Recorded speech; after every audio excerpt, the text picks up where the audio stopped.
କୋଉ ସ୍ଥାନରେ ରହିଲେ ଭଲ, ଏ ଦଣ୍ଡକାରଣ୍ୟ ଯୋଉ କୋଉ ସ୍ଥାନରେ ରହିଲେ ଭଲ। ସେତେବେଳେ ଅଗସ୍ତ୍ୟ ମୁନି କହିଲେ ଏଇ ଦଣ୍ଡକାରଣ୍ୟର ପଞ୍ଚବଟୀ ନାମ ଗୋଟେ ସ୍ଥାନରେ ତୁମେ ରହିଲେ ସେ ଭଲ ପଠିବ, ପଞ୍ଚବଟୀ ସ୍ଥାନରେ। ତେଣୁ ଅଗସ୍ତ୍ୟ ମୁନିଙ୍କର ପରାମର୍ଶ କ୍ରମେ ଅଗସ୍ତ୍ୟ ମୁନିଙ୍କର ଆଦେଶକୁ ଶିରୋଧାର୍ଯ୍ୟ କରି, ଯେହେତୁ ସେ ଜଣେ ଅଭିଜ୍ଞ ମୁନି, ତାଙ୍କର ଅନୁଭବ ଅଛି, ତ୍ରିକାଳଦର୍ଶୀ, ସମସ୍ତ ଶାସ୍ତ୍ର ଜ୍ଞାନ ଅଛି, ତେଣୁ ସେ ଯେତେବେଳେ ହିତୈଷୀ ରୂପରେ ଆଦେଶ କରିଛନ୍ତି ପଞ୍ଚବଟୀ ରହିବା ପାଇଁ, ସେଠାରେ ରହିଲେ ନିଶ୍ଚୟ ଆମର ଭଲ ହେବ।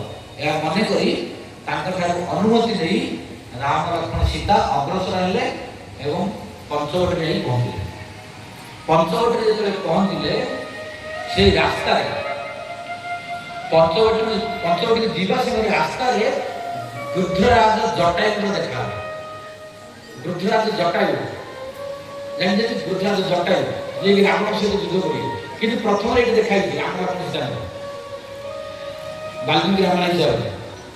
ତେଣୁ ରାସ୍ତାରେ ପଞ୍ଚବଟୀକୁ ଯିବା ସମୟରେ ରାସ୍ତାରେ ବୃଦ୍ଧରାଜ ଜଟାୟୁଙ୍କ ସହିତ ସାକ୍ଷାତକାର ହେଲା।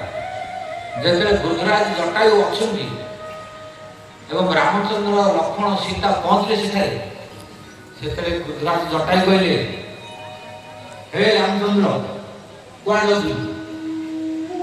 ସେତେବେଳେ ସେ ଆସିଲେ, ଦେଖିବ ପକ୍ଷୀ ଆଉ ମଣିଷ କଥା ହଉଛନ୍ତି,